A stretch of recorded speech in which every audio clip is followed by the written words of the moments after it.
கர்த்தருக்கு ஸ்தோத்திரம். இன்னும் 4 நாட்களில் இஸ்ரேலில் ஆரம்பிக்க போகிற மிக முக்கியமான யோம் கிப்பூர் பண்டிகை குறித்து இந்த பதிவில் பார்ப்போம். யூதர்களின் மற்ற எல்லா பண்டிகைகளையும் விட இந்த பண்டிகையானது அவர்களுடைய வாழ்க்கையில் மிகவும் முக்கியமான நாள் ஆகும். அதனால்தான் இந்த யோம் கிப்பூர் பண்டிகை தினத்தை குறிவைத்தே அன்றைய நாளில்தான் பெரும்பாலும் யூதர்களின் எதிரிகள் இஸ்ரேலை தாக்கியிருக்கிறார்கள். 2023 அக்டோபர் 7ஆம் தேதி ஹமாஸ் தீவிரவாதிகள் இஸ்ரேலை தாக்கியதும் இந்த யோம் கிப்பூர் பண்டிகை தினத்தன்று தான் தாக்கினார்கள். இதற்கு என்ன காரணம் என்று பார்ப்பதற்கு முன்பு யோம் கிப்பூர் பண்டிகை என்றால் என்ன? அந்த நாளில் முக்கியமாக இப்போது இஸ்ரேலிலும் உலகமெங்கும் உள்ள யூதர்கள் என்ன செய்வார்கள்? அந்த பண்டிகைக்கும் கிறிஸ்தவர்களாகிய நமக்கும் என்ன சம்பந்தம் என்பதை முதலில் தெரிந்து கொள்வோம். யோம் கிப்பூர் பண்டிகையானது த டே ஆஃப் அட்டான்மெண்ட், பாவ நிவர்த்தி நாள் என்று கூறப்படுகிறது. கடந்த வருஷம் முழுவதும் தாங்கள் செய்த பாவங்களுக்காக பிராயச்சித்தம், பரிகாரம், அதாவது ஆட்டுக்கடாவின் இரத்தத்தை பலியாக செலுத்தி தங்களுடைய பாவங்களை நிவர்த்தி செய்வது என்று அர்த்தமாகும். அந்த நாள் என்பது கடந்த வருஷ பாவங்களுக்காக மனம் வருந்தி தேவனிடம் அழுது கெஞ்சி மன்றாடி உபவாசம் இருந்து ஜெபித்து மன்னிப்பு கேட்டு மனம் திரும்பி வருகிற வருஷத்தில் சுபாவங்கள் மாறி கர்த்தருக்கு பிரியமாக வாழ்வதற்கு அர்ப்பணிப்பார்கள். இதுதான் இந்த பண்டிகையின் முக்கிய அர்த்தமாகும். யோம் கிப்பூர் பண்டிகையானது யூதர்களுடைய 7ஆம் மாதமாகிய திஸ்ரி மாதத்தின் 10ஆம் தேதியில் வருகிற பண்டிகையாகும். அதாவது திஸ்ரி மாதம் 1 தேதியில் யூதர்களுடைய புத்தாண்டு பிறக்கிறது. அன்றைக்கு அவர்களுடைய எக்கால பண்டிகையாகும். எக்கால பண்டிகை முடிந்து 10வது நாளில் யோம் கிப்பூர் பண்டிகை ஆசரிக்கப்படும். எக்கால பண்டிகையிலிருந்து யோம் கிப்பூர் பண்டிகை நாள் வரை 10 நாட்களுமே யூதர்கள் தங்களை ஒவ்வொரு நாளும் சுத்திகரித்து கொண்டே இருப்பார்கள். உபவாசம் இருந்து ஜெபிப்பார்கள். தேவ சமூகத்தில் காத்திருந்து தாங்கள் செய்த பாவங்களுக்காக மன்னிப்பு கேட்பார்கள். தான தர்மங்கள் செய்வார்கள். அதாவது 10வது நாள் நடக்கக்கூடிய பாவ நிவாரண பலி செலுத்தக்கூடிய யோம் கிப்பூர் பண்டிகை தினத்திற்காக தங்களை ஆயத்தப்படுத்துவார்கள். இந்த வருஷம் இஸ்ரேலில் யோம் கிப்பூர் பண்டிகையானது அக்டோபர் மாதம் 1 தேதியின் சாயங்காலம் ஆரம்பித்து 2ஆம் தேதி சாயங்காலம் வரை நடக்கும். சரி, இந்த யோம் கிப்பூர் பண்டிகை தினத்தன்று இஸ்ரேலில் என்ன செய்வார்கள்? யூதர்கள் என்ன முறைமைகளை கடைபிடிப்பார்கள் என்று பார்ப்போம். இது பண்டிகை என்றவுடன் ஆடல் பாடல் கொண்டாட்டம் என்று நினைத்துவிடக்கூடாது. இந்த தினம் யூதர்கள் தங்கள் பாவங்களுக்காக மனம் வருந்துகிற தினம். இன்றைய நாட்களில், அதாவது 2000 வருஷங்களாக யூதர்களுக்கு தேவாலயம் இல்லை. எனவே பலி செலுத்த முடியாது. எனவே அவர்கள் நியாயப்பிரமாண முறைப்படி பலி செலுத்துவது இல்லை. ஆனால் முழு வருஷத்திலுமே யோம் கிப்பூர் தினம்தான் யூதர்களுக்கு மிக மிக பிரதானமான முக்கியமான நாள் ஆகும். அன்றைய தினம் முழு இஸ்ரேல் நாடுமே முழுவதும் அமைதியாக இருக்கும். எல்லாமே மூடப்பட்டிருக்கும். யூதர்களுக்கு மட்டுமல்ல, இஸ்ரேலில் உள்ள மற்ற கிறிஸ்தவர்கள், அரேபிய இஸ்லாமியர்கள், கடவுள் மறுப்பாளர்கள் எல்லோருக்குமே கட்டாயமான இஸ்ரேல் அரசாங்கம் விடுமுறை அளித்து விடுகிறது. எந்த ஒரு வாகனமும் ஓடாது. தொழில் ரீதியான வாகனங்கள் கூட ஓடாது. மேலும் எந்த கடையும் திறக்காது. எல்லா சுற்றுலா தலங்களும் மூடப்பட்டுவிடும். விமான நிலையங்களும் மூடப்பட்டுவிடும்.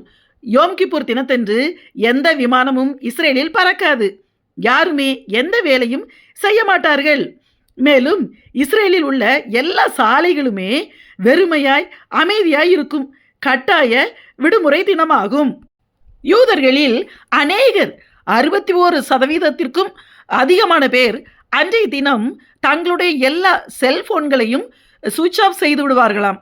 மேலும் பெரும்பாலான செய்தி நிறுவனங்கள் கூட அன்று செய்திகளை சொல்ல மாட்டார்களாம். பெரும்பாலான நியூஸ் பேப்பர்ஸ் கூட வராது. இராணுவ வீரர்களில் இருந்து எல்லோருமே இந்த யோம் கிப்பூர் பண்டிகை தினத்தை ஆசரிப்பதற்காக அவரவர் சொந்த இடங்களுக்கு சென்று விடுவார்கள். இராணுவ வீரர்களுக்கும் அன்றைய தினம் விடுமுறை தினம்தான். யோம் கிப்பூர் தினத்தன்று யூதர்கள் யுத்தம் செய்ய மாட்டார்கள். அவர்கள் எந்த வேலையும் செய்ய மாட்டார்கள். மேலும் இது அவர்களுக்கு பிரதான ஓய்வு நாளாகும். இப்போது புரிகிறதா? இஸ்ரேலின் எதிரிகள் யூதர்களை பெரிய அளவில் அன்றைய நாளில் தாக்குவதற்கு என்ன காரணம் என்று.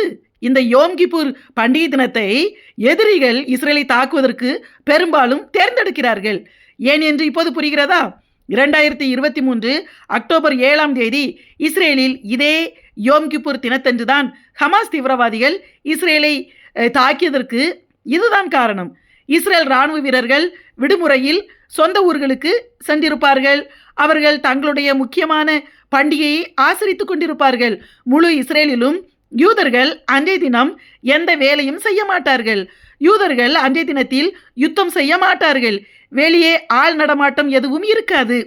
மேலும் அயன்டோம் போன்ற எல்லா சிஸ்டமுமே ஆனாக இல்லாமல் ஆஃப் மோடில் இருக்கும். அவைகளை இயக்குகிற இராணுவ வீரர்கள் எல்லோருமே பண்டிகையை ஆசரிக்க சென்றிருப்பார்கள் என திட்டமிட்டு அன்றைய தினத்தில் தாக்கினார்கள். ஆனால் இஸ்ரேலின் தேவன் பெரியவர்.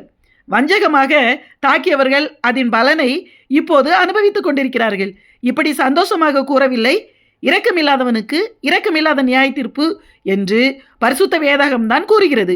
கொலை செய்தவனுக்கு என்ன தண்டனையோ அதே தண்டனை தான் கொலை செய்தவனுக்கு உடந்தையாய் உதவியாய் இருந்தவனுக்கும் கொடுக்கப்பட வேண்டும் என்று நியாயப்பிரமாணத்தில் எழுதப்பட்டுள்ளது.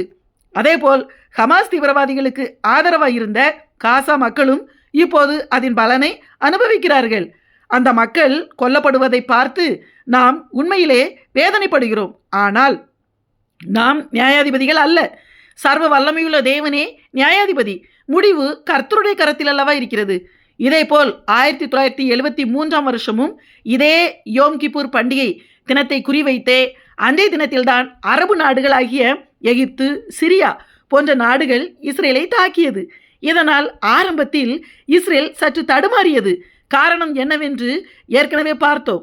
ஆனால் பின்பு சுதாரித்து கொண்டு திருப்பி தாக்கி இஸ்ரேல் தான் ஜெயித்தது. 1973இல் நடந்த யுத்தத்தை யோம் கிப்பூர் யுத்தம் என்றே வரலாற்றில் பதியப்பட்டிருக்கிறது. சரி, யோம் கிப்பூர் பண்டிகை தினத்தன்று இஸ்ரேலில் சூழ்நிலை எப்படி இருக்கும்? யூதர்கள் அந்த தினத்தை எப்படி ஆசரிக்கிறார்கள் என்று பார்ப்போம். லேவியராகமம் 16ஆம் அதிகாரம் 29ஆம் வசனத்திலிருந்து 31ஆம் வசனங்கள் வரை 7ஆம் மாதம் 10ஆம் தேதியிலே சுதேசியானாலும் உங்களுக்குள் தங்கும் பரதேசியானாலும் தங்கள் ஆத்துமாக்களை தாழ்மைப்படுத்துவதுமின்றி ஒரு வேலையும் செய்யாமல் இருக்க வேண்டும். இது உங்களுக்கு நித்திய கட்டளையாய் இருக்க கடவது. கர்த்தருடைய சந்நிதியில் உங்கள் பாவமெல்லாம் நீங்கி சுத்திகரிக்கப்படும்படி அந்நாளில் உங்களை சுத்திகரிக்கும் பொருட்டு உங்களுக்காக பாவ நிவிர்த்தி செய்யப்படும். உங்களுக்கு அது விசேஷித்த ஓய்வு நாள். அதிலே உங்கள் ஆத்துமாக்களை தாழ்மைப்படுத்த கடவீர்கள். இது நித்திய கட்டளை என்று கூறப்பட்டுள்ளது.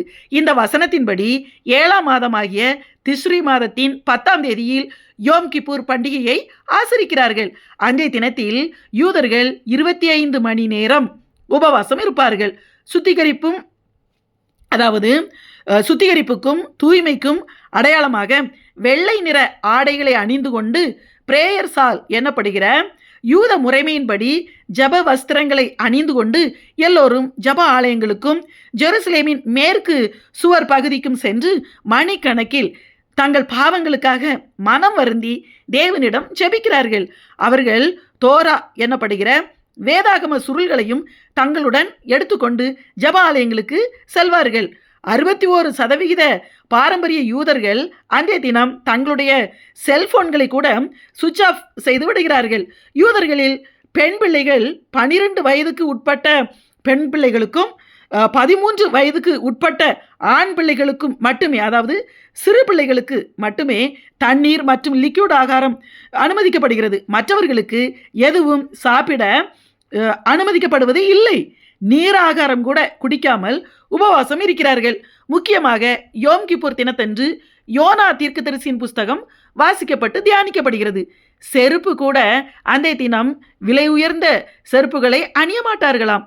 வீட்டிலிருந்து ஜபாலயங்களுக்கு போகும்போது பிளாஸ்டிக் மற்றும் ரப்பரால் செய்யப்பட்ட காலணிகளைத்தான் அணிவார்களாம். அதாவது மிகவும் எளிமையாக தேவனிடம் தங்களை தாழ்த்தி மனம் வருந்தி ஜபிக்கிறார்கள். மேலும் இஸ்ரேலில் உள்ள மற்ற இனத்தவர்களும் மதத்தவர்களும் கூட அன்றைய தினம் மிகவும் அமைதியாகவே அன்றைய தினத்தை கழிப்பதாக கூறப்படுகிறது. காரணம், எந்த போக்குவரத்தும் இருக்காது, எல்லாம் மூடப்பட்டிருக்கும்.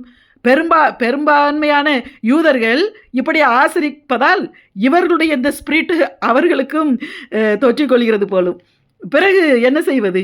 சாலைகளும் வீதிகளும் வெறுமையாக ஃப்ரீயாக இருப்பதால் சிறு பிள்ளைகள் அதிகமாக சாலைகளில் அன்றைய தினம் சைக்கிள் ஓட்டி விளையாடுவதாக கூறப்படுகிறது.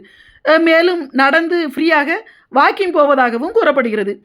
பிறகு பண்டிகை முடிவடையும் போது பண்டிகை முடிவடைந்து விட்டது என்பதற்கு அடையாளமாக எக்காலம் ஊதுகிறார்கள்.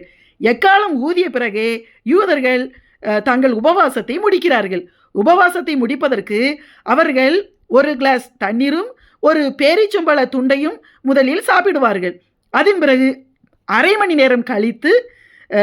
நேரம் கழித்த பிறகுதான் லைட்டான ஆகாரங்களை சாப்பிடுவார்களாம்.